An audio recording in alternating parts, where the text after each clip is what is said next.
الحمد لله والصلاة والسلام على رسول الله، أما بعد، فنبدأ اليوم بإذن الله تعالى بشرح كتاب نواقض الإسلام.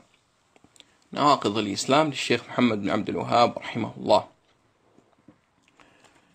النواقض جمع ناقض، والناقض هو المفسد الذي يفسد الإسلام أو إسلام الشخص، فيكون الشخص مسلما، فإذا اعتقده أو قاله أو فعله أفسد إسلامه وضيعه وفكه وحله. فالنقض في أصل لغة العرب هي الإفساد والفك والحل. يقول أهل اللغة: النقض إفساد ما أبرمته من عقد أو بناء. فيكون النقض نقض البناء، نقض الحبل، نقض العهد،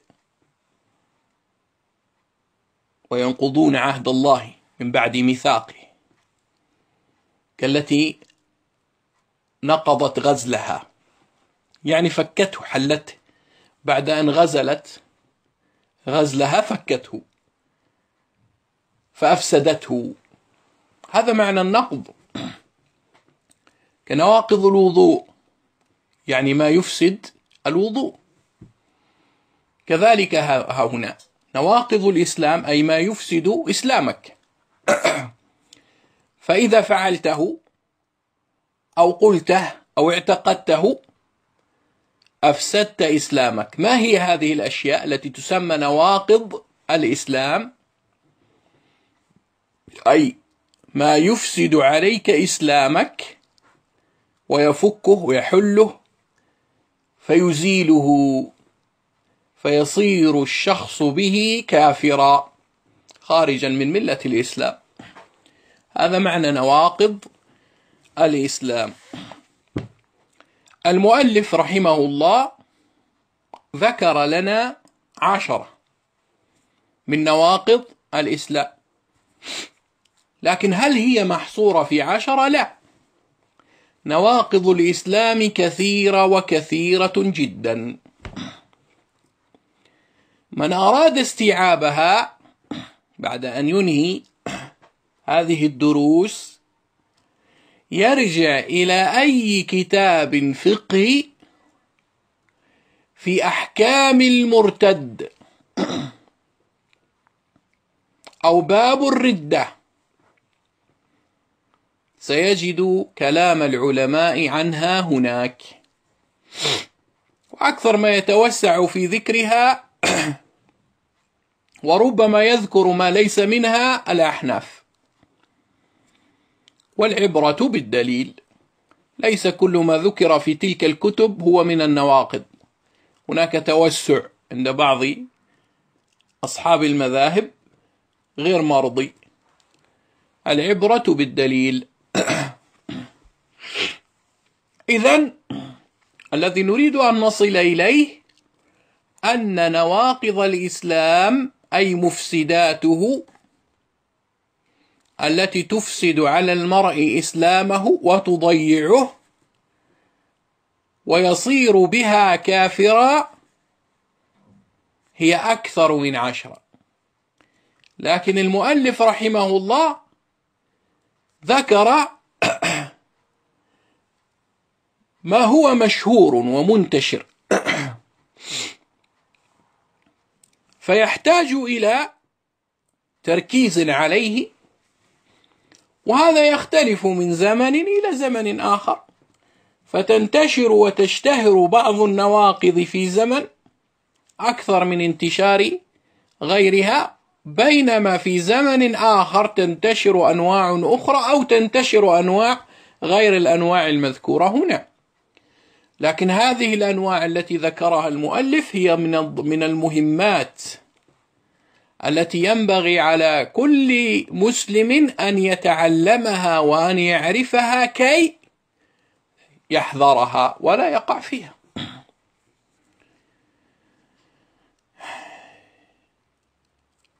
أول ما ذكر المؤلف قال الأول الشرك في عبادة الله. هذا الأمر قد تحدثنا عنه في كتاب التوحيد باستفاضة، وما ذكرناه هناك كاف في معرفة هذا النوع. أصل التوحيد الذي جاء الأنبياء به هو دعوة الناس إلى إفراد الله بالعبادة، دعوة الناس إلى إفراد الله بالعبادة وترك عبادة من سواه. هذا معنى الشرك، أن تعبد مع الله غيره، أن تعبد مع الله غيره. هذا نوع من أنواع الشرك، وهو أهم أنواع الشرك الذي جاء الأنبياء بدعوة الناس إلى تركه. لما بعث الأنبياء بعثوا لأجل هذا الغرض، لمحاربة هذا الشرك ودعوة الناس إلى إفراد الله تبارك وتعالى بالعبادة. فالناس كانوا من حيث توحيد الربوبية كثير منهم كان موحدا من هذه الحيثية، لكن كان شركهم في ماذا؟ في عبادة غير الله تبارك وتعالى. لذلك جاء في كتاب الله ولئن سألتهم من خلقهم ليقولون الله. إذن هم يقرون ويعترفون بأن الله هو الخالق، وهذا توحيد الربوبية، وأن غيره لا يخلق معه، هذا معنى توحيد الربوبية. إذن كثير منهم ما كان يشرك في الربوبية، وإن كان وقع الشرك في الربوبية في الخلق، وكان البعض يعتقد أن غير الله أيضا له تصرف في الكون، وأن غير الله أيضا يخلق ويوجد، هذا موجود، لكن هذا قليل، ليس هو الشرك الغالب على الناس. الشرك الغالب على الناس هو عبادة غير الله معه، هذا هو. لذلك قال المؤلف هنا الأول الشرك في عبادة الله، الشرك في عبادة الله تعالى، يعني أن تعبد غير الله معه. هذا نوع من أنواع نواقض الإسلام. أصل الإسلام قائم على أن تعبد الله وحده وألا تعبد معه غيره. لما جاء النبي صلى الله عليه وسلم إلى كفار قريش أول ما دعاهم قال قولوا لا إله إلا الله تفلحوا، أي لا معبود بحق إلا الله. وكان جوابهم أجعل الآلهة إلها واحدة إن هذا لشيء عجاب. ففهموا عليه وردوا عليه بهذا الرد، وقالوا أيضا ما نعبدهم إلا ليقربونا إلى الله زلفى. فكانوا يقرون بربوبية الله سبحانه وتعالى، لكنهم كانوا يعبدون معه غيره. لذلك جاءهم النبي صلى الله عليه وسلم بهذه الدعوة، وهذه كانت دعوة الأنبياء. وما أرسلنا من قبلك من رسول إلا نوحي إليه أنه لا إله إلا أنا فاعبدون، يعني اعبدوني أنا وليس عندي وليس لي شركاء في عبادتي، أنه لا إله إلا أنا، أي لا معبود بحق إلا هو تبارك وتعالى. فاعبدوني أنا ولا تعبدوا معي غيري، هكذا يريد الله سبحانه وتعالى منا. ولقد بعثنا في كل أمة رسولا أن اعبدوا الله واجتنبوا الطاغوت، يعني اعبدوا الله واتركوا عبادة من سواه. هذا هو، هذه دعوة الأنبياء جميعا. إذن الناقض الأول هو صرف أي نوع أو صرف أي نوع من أنواع العبادة لغير الله تبارك وتعالى. وهذا معنى الشرك، هذا معنى الشرك، تجعل لله ندا وهو خلقك، تجعل لله مساويا لك في ربوبيته أو في ألوهيته أو في أسمائه وصفاته، في كل ما يختص الله تبارك وتعالى به.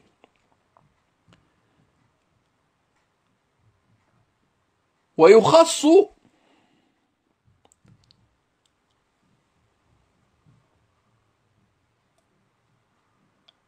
الشرك في العبودية لعظمه وكثرة وقوعه في الناس، لعظم الخلط فيه وكثرة وقوعه في الناس. هذا الناقض الأول. وكما ذكرنا أنا لا أريد أن أستفيض في الكلام في هذا الموضوع لأنه قد تقدم معنا، عرفنا ما، وإلا نحن بحاجة الآن أن نعرف ما معنى العبادة ومتى تكون عبادة وقربة إلى الله سبحانه وتعالى، وبحاجة إلى أن نعرف أن هذه العبادة يجب أن تكون لله، وإذا صرفناها لغير الله فتكون شركا، ونعرف أن العبادة منها عبادات قلبية ومنها عبادات في الجوارح. كل هذا قد تقدم معنا في كتاب التوحيد، والتوسع فيه هناك وقد مضى والحمد لله، ونحن قد قررنا هذا الكتاب بعد ذاك، لأن الناقض هذا يكون قد شرحناه وبيناه بطريقة يفهمها الطالب بشكل أوسع. فلذلك نحن الآن لسنا بحاجة إلى الإطالة في ذكر هذا الناقض. نعم. قال المؤلف رحمه الله تعالى: الثاني من جعل بينه وبين الله وسائط يدعوهم ويسألهم الشفاعة ويتوكل عليهم كفر إجماعا. لا شك هذا إجماع صحيح. هذا الثاني هو تابع للأول، لأن هذا أيضا عبادة لغير الله، وقد عبدوا غير الله، عبدوا هؤلاء الوسائط الذين اتخذوهم واسطة بينهم وبين الله، سواء كانت هذه الواسطة أصناما أو ملائكة أو جنا أو غير ذلك، بغض النظر عن الوسيط من هو. المهم أنك صرفت العبادة لغير الله. من أسباب صرفهم العبادة لغير الله الذين هم كفار قريش ومن كان على منهجهم، أنهم كانوا يقولون: هؤلاء الذين نحن نعبدهم كي يكونوا لنا شفعاء عند الله. الشفيع هو الواسطة، فيريدونهم واسطة بينهم وبين الله كي يتقربوا بهم إلى الله سبحانه وتعالى، فعبدوهم وتقربوا إليهم من أجل هذا الغرض. هذه الوسيلة التي اتخذوها هي الموجودة اليوم أيضا عند عباد القبور. عباد القبور عندما يأتي للولي، وطبعا بغض النظر عن من في القبر، ممكن يكون ولي ممكن يكون غير ولي، المهم عندهم هم أنه ولي، رجل صالح يعني، يأتون إلى قبره ويعبدونه. كيف يعبدونه؟ يذبحون له، يدعونه كما يدعون الله سبحانه وتعالى، ينزل لهم المطر أو يرزقهم الولد أو يرزقهم المال أو يرفع عنهم الضر، كما ندعو الله سبحانه وتعالى نحن تماما. كما نفعل نحن مع الله هم يفعلون مع أوليائهم. هذا معنى عبادتهم. لماذا يفعلون بهم هذا؟ كي يكون هؤلاء الأولياء شفعاء لهم عند الله. وهذا صراحة يصرح به هؤلاء، ويقول لك: نحن لا نستطيع أن ندعو الله مباشرة، فنحن ندعو هؤلاء ونعبدهم ونتقرب إليهم. طبعا هم لا يسمونها عبادة، يقول لك هذا ليست عبادة، لأنهم لم يفهموا ما هي العبادات. لا، طب مش تفعل أنت معهم ما تفعله مع الله؟ إذن كيف مش عبادة؟ إيش الفرق بين ما تفعله أنت الآن مع الولي وما تفعله مع الله سبحانه وتعالى؟ ما تتقرب به إلى الله وما تتقرب به إلى الولي، هذا إيش الفرق بينهما؟ لن يستطيع أن يجيب.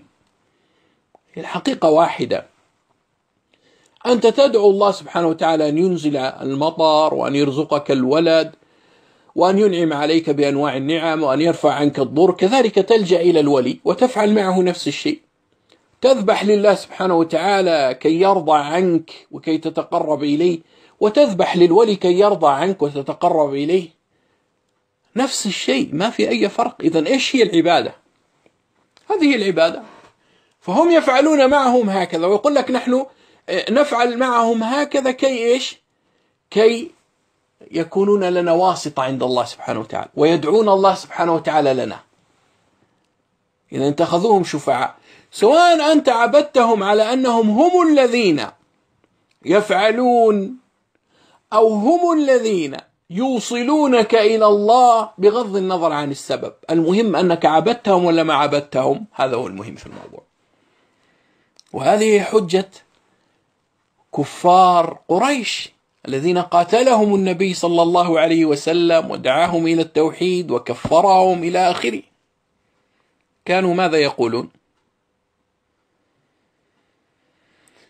كانوا يقولون كما جاء في كتاب الله سبحانه وتعالى: ويعبدون من دون الله ما لا يضرهم ولا ينفعهم. ويقولون إيش؟ ويقولون هؤلاء شفعاؤنا عند الله. يقولون هؤلاء، إذن لماذا يعبدونهم؟ ويعبدون من دون الله ما لا يضرهم ولا ينفعهم. ويقولون هؤلاء شفعاؤنا عند الله، نفس ما يفعل عباد القبور تماما اليوم. وكذلك قالوا: وما نعبدهم إلا ليقربونا إلى الله زلفى. إذن هذا هو سبب عبادة. إذن هم يعبدونهم. ما سبب العبادة؟ أنهم يتخذونهم وسطاء، يتخذونهم شفعاء. لذلك قال المؤلف رحمه الله هنا: من جعل بينه وبين الله وسائط يدعوهم، يعبدهم بالدعاء، ويسألهم الشفاعة ويتوكل عليهم، كفر إجماعا. هذا لا خلاف فيه. إذن هذا الجزء أيضا تابع للأول، وهو عبادة غير الله تبارك وتعالى معه، سواء كانت السبب العبادة، سواء كان سبب العبادة اتخاذهم شفعاء، أو أنهم هم ينفعون ويضرون، أو أنهم هم الذين يرزقون. السبب واحد، السبب لا يضر، العبادة واحدة، صرف العبادة لغير الله. ربما يكون معها شرك آخر، كأن تعتقد أنهم ينفعون ويضرون مع الله سبحانه وتعالى، أو أنهم يخلقون وكذا، هذا شرك ثاني، يصبح شرك على شرك، ألوهية وربوبية أيضا. المهم في الموضوع أن هذا الأمر يرجع إلى الأول، وهو عبادة غير الله تبارك وتعالى مع الله سبحانه وتعالى.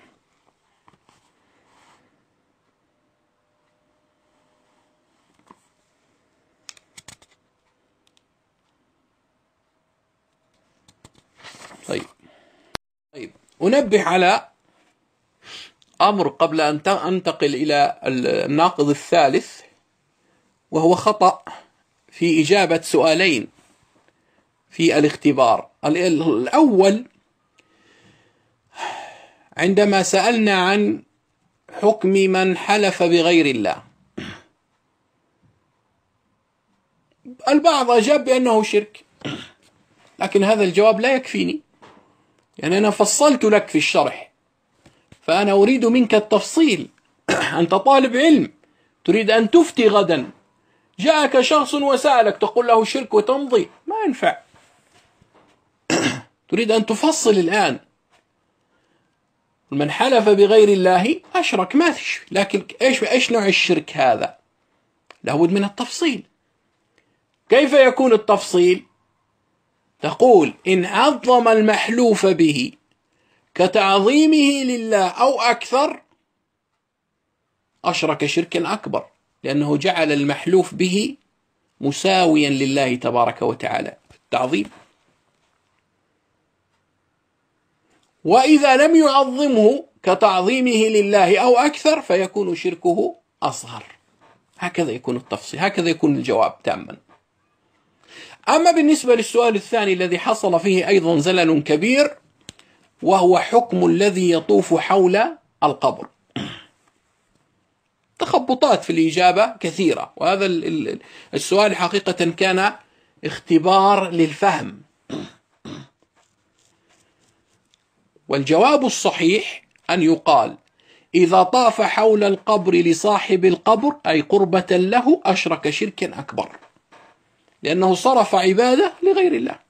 ولا أحتاج منك كلاما أكثر من هذا. البعض قال: إن اعتقد أنه ينفع ويضر وإن لم هذا خطأ، ليس هذا موطن ذكر هذا الكلام. فقط إن لم يعتقد أي شيء، فقط أنه عبد هذا القبر، تقرب إلى صاحبه بالطواف، أشرك مع الله سبحانه وتعالى، لأنه صرف عبادة لغير الله، وإن لم يعتقد أن صاحب القبر ينفع ويضر. لماذا هذا القيد؟ خطأ في هذا الموطن.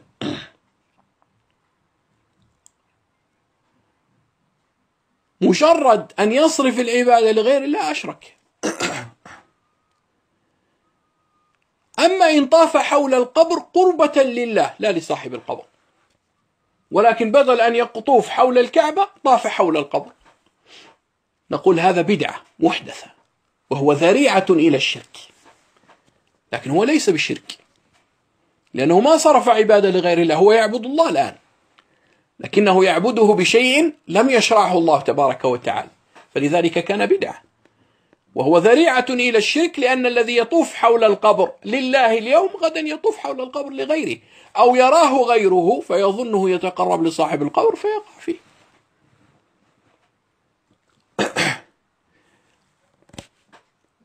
المهم الآن قد فصلنا في موضوع العبادة ومتى تكون شركا، وذكرنا مسألة الشفاعة وفصلنا القول فيها في شرح كتاب التوحيد، فلا نحتاج إلى أن نستفيض في هذا الأمر في هذا الموطن. الناقض الثالث، وهذا الناقض مهم جدا ركزوا عليه، لأنه قد حصل بسببه زلل وانحراف كبير من قبل الخوارج، فصاروا يكفرون المسلمين عبثا بالغلو في هذا الناقض.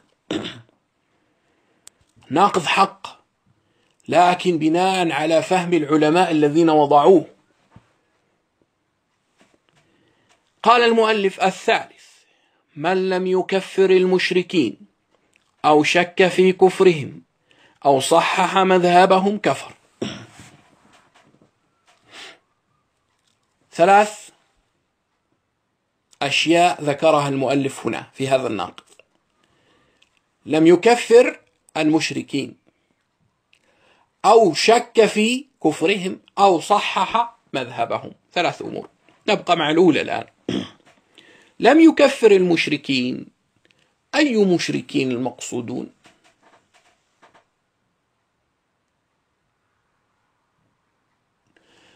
يقصد بالمشركين هنا الذين نص على شركهم في الكتاب والسنة وعلى كفرهم في الكتاب والسنة، إما بأعيانهم أو بأوصافهم. مثلا لو جاءكم شخص وقال لكم أبو لهب ليس بكافر، يكفر ولا ما يكفر؟ يكفر. ليش؟ لأنه لم يكفر المشرك.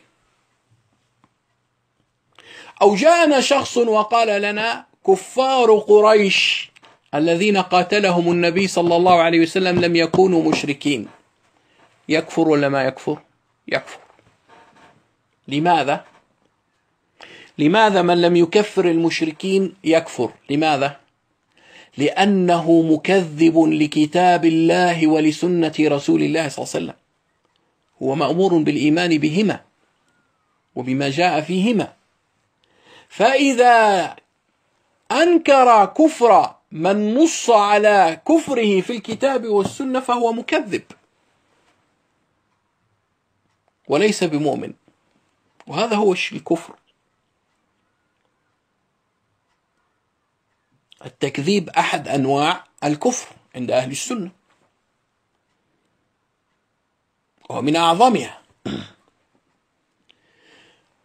من لم يكفر المشركين لم يكفر أبا لهب، أو لم يكفر أبا جهل، أو لم يكفر المشركين الذين كانوا يعبدون الأصنام والذين قاتلهم النبي صلى الله عليه وسلم، لأن جاء تكفيرهم في كتاب الله وفي سنة رسول صلى الله عليه وسلم، ومن لم يكفرهم فهو مكذب لذلك يكفر. هكذا تفهمها.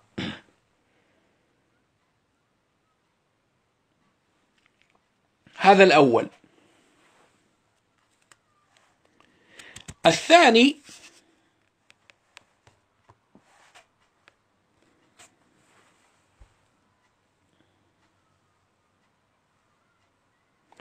من تيقن أو من تيقن بكفره بالأدلة من الكتاب والسنة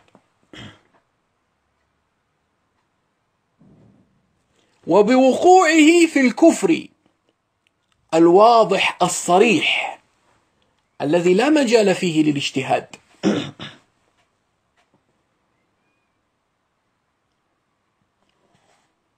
كان يأتي شخص ويقول لك صراحة: أنا لا أؤمن بوجود الله. هذا كافر، وتنطبق على من لم يكفره قاعدة من لم يكفر الكافر فهو كافر.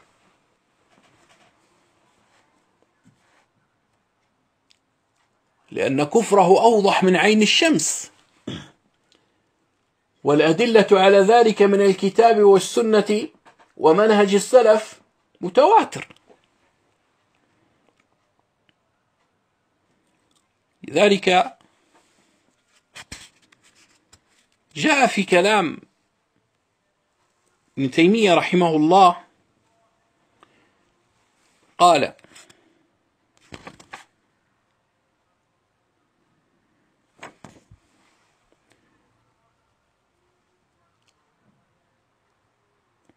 في من كان يقرر عقيدة الحلول والاتحاد، قال: فهذا كله كفر باطن وظاهرا بإجماع كل مسلم، ومن شك في كفر هؤلاء بعد معرفة قولهم ومعرفة دين الإسلام فهو كافر، كمن يشك في كفر اليهود والنصارى والمشركين. نفس الصورة. ليش؟ لأن الكفر الذي نطقوا به واضح وضوح الشمس، ووقوعهم فيه وثبوته عنهم يقيني لا شك فيه، فعندئذ لا يجوز لأحد أن يشك في كفرهم. فليس المقصود من قاعدة من لم يكفر الكافر فهو كافر الكفر الاجتهادي الذي تنازع العلماء فيه، هل هو من الكفر أم ليس من الكفر، أو تنازعوا في الحكم على الشخص إذا وقع فيه هل يكفر أو لا يكفر. هذا الكفر الاجتهادي لا يدخل في قاعدتنا هذه، لأنه لا يصح أن يقال في من خالف فيه بأنه مكذب لكتاب الله أو سنة رسول الله أو سنة رسول الله صلى الله عليه وسلم، أو أنه ليس بمصدق. لا يصح أن يقال هذا، المسألة اجتهادية. لكن الأمر الواضح والذي وردت أدلته في الكتاب والسنة بوضوح أو نص عليه على عينه أو ذكر بالعموم ولم يحكم عليه الشخص بالكفر يكفر بذلك. من لم يكفر المشركين أو شك في كفرهم، يعني يأتينا شخص آخر متورع زي ما نرى بعض أصحاب الورع البارد اليوم: لا، إيش رأيك في اليهود والنصارى كفار؟ قل والله يا أخي ما أدري، ما أستطيع أن أكفرهم أنا. هذا يدخل في هذا في الكفر أيضا. ليش؟ لأنه غير مصدق بكتاب الله ولا بسنة الرسول صلى الله عليه وسلم. الله سبحانه وتعالى قد كفرهم في الكتاب والسنة. أنت تأتي وتتورع ورع بارد. إيش هالورع هذا؟ هذا الورع يكفرك وأنت لا تشعر. ليش؟ لأنك أنت غير مصدق بما جاء في كتاب الله، وأنت مأمور بالتصديق، فإذا شككت لم تصدق. فإنه الأمر إما أن تكذب أو أن تشك أو أن تؤمن. كذبت أو شككت أنت لم تؤمن، فلست بمؤمن، أنت كافر. فإذا كذب يكفر، وإذا شك أيضا يكفر، لأنه لم يصدق حتى يصدق بما جاء في كتاب الله وفي سنة رسوله. يأتينا شخص كما نسمع اليوم يقول لك فرعون ليس بكافر، يكفر. لأنه غير مصدق أو مكذب، لأنه مكذب. لو جاء قال لك والله ما أدري هو كافر ولا مش كافر، ما أدري والله، أنا شاكك في الموضوع، يكفر أيضا. ليش؟ لأنه غير مصدق بكتاب الله. الله يقول لك كافر وأنت تأتي وتقول والله ما أدري، ولا يقول لك كافر وأنت تأتي تقول لا والله مؤمن، مصادة، تكذيب لخبر الله سبحانه وتعالى. أما الثالثة أو صحح مذهبهم، يأتي شخص يقول لك والله النصارى دينهم صحيح، اليهود دينهم صحيح، ودين الإسلام صحيح، زي ما يقول اليوم دعاة من؟ دعاة وحدة الأديان، هذه دندنتهم. يقول لك والله دين النصارى صحيح ودين اليهود صحيح. هذا كفر، لأنه تكذيب لكتاب الله وسنة رسول صلى الله عليه وسلم. الله سبحانه وتعالى وصفهم بالكفر لمذهبهم الذي هم عليه. النصارى يقولون عيسى ابن الله ويعبدونه مع الله، اليهود يقولون عزير ابن الله، النصارى يكذبون بمحمد صلى الله عليه وسلم، اليهود يكذبون بمحمد صلى الله عليه وسلم، ثم تقول لي دينهم صحيح، إضافة إلى التناقض الذي أنت فيه أصلا. كيف الإسلام صحيح والنصرانية صحيح؟ المسلم يقول لك محمد رسول الله، النصراني يقول لك محمد ليس رسول الله. المسلم يقول لك عيسى عبد لله تبارك وتعالى، خاضع متذلل له، والله سبحانه وتعالى ليس له زوجة وليس له ولد. النصراني يقول لك لا، عيسى ابن الله وهو إله، والله له زوجة وله ولد. كيف تصحح هذا وتصحح هذا؟ إما له ولد أو ليس له ولد، إما له زوجة أو ليس له زوجة، إما محمد رسول أو ليس برسول. فكيف هذا صحيح وهذا صحيح والأقوال متناقضة؟ وهو مع ذلك مكذب لكتاب الله ولسنة رسول صلى الله عليه وسلم في تكذيب كل أقوال اليهود والنصارى ومذاهبهم. فمن صحح مذهبهم فقد كذب بكتاب الله وبسنة الرسول صلى الله عليه وسلم، فهو كافر. ليش؟ لتكذيب كتاب الله أو سنة الرسول صلى الله عليه وسلم. لذلك كان هذا ناقضا. فمن جاءنا وقال والله أنا أشك دين اليهود صحيح ولا خطأ، أو أن اليهود كفار أو مسلمين، هذا يكفر مباشرة. قل أنت مكذب بكتاب الله، ربنا سبحانه وتعالى يكفرهم ويخطئ مذهبهم وأنت تشك في الأمر، لا تصدقه يعني. هذا معنى هذا الناقض، وهذه تفصيلاته من غير إفراط ولا تفريط. والله أعلم، ونكتفي بهذا القدر اليوم.